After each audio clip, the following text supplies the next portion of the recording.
their lives are still full of exactly the same troubles that characterize human life in general. And so you compare yourself on one dimension. You don't see, well, the person's worked 80 hours a week for 40 years and it's blown all his relationships out of the water.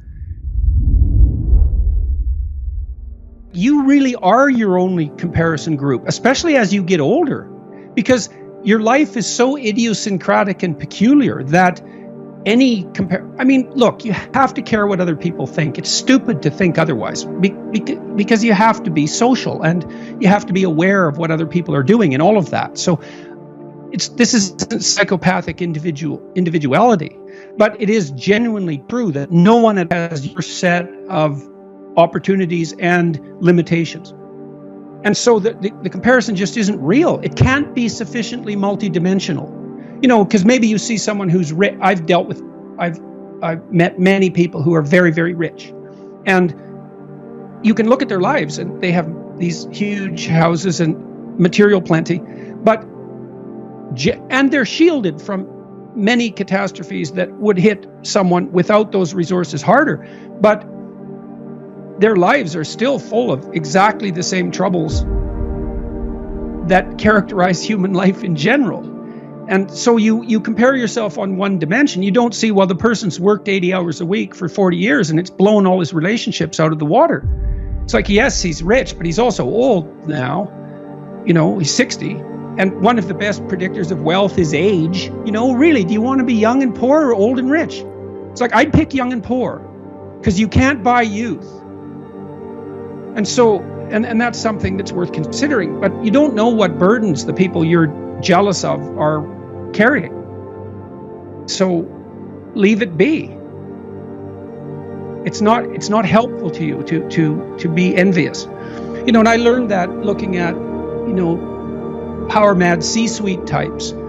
First of all, they're generally not power mad because power is actually an unbelievably unstable way of establishing authority. You get slaughtered if you're not reciprocal in most reasonably functioning organizations.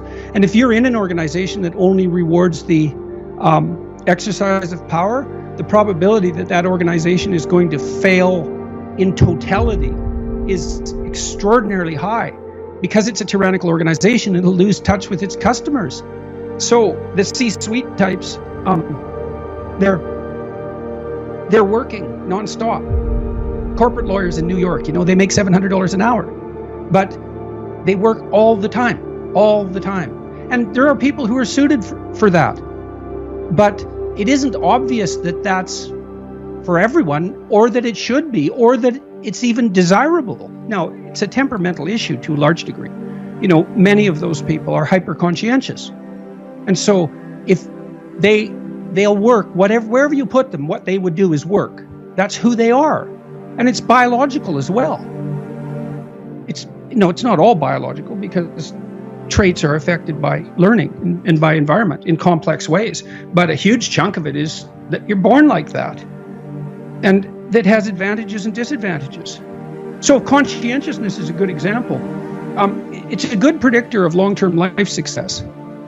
But people who are conscientious tend to tear themselves apart if they become unemployed, for example. Sometimes you get laid off. You worked hard, but you get laid off. Well, people who are conscientious will tear themselves into pieces with guilt in that situation because they tend to attribute so much responsibility to themselves. And so there's a price to be paid for conscientiousness. It opens you up to a certain set of vulnerabilities. So, and you might be somewhat unbearable to your family too, because all you ever do is work. You think, well, you want to be you want your father, maybe your husband, perhaps your wife, to be a good provider, but you want them to do that at the expense of everything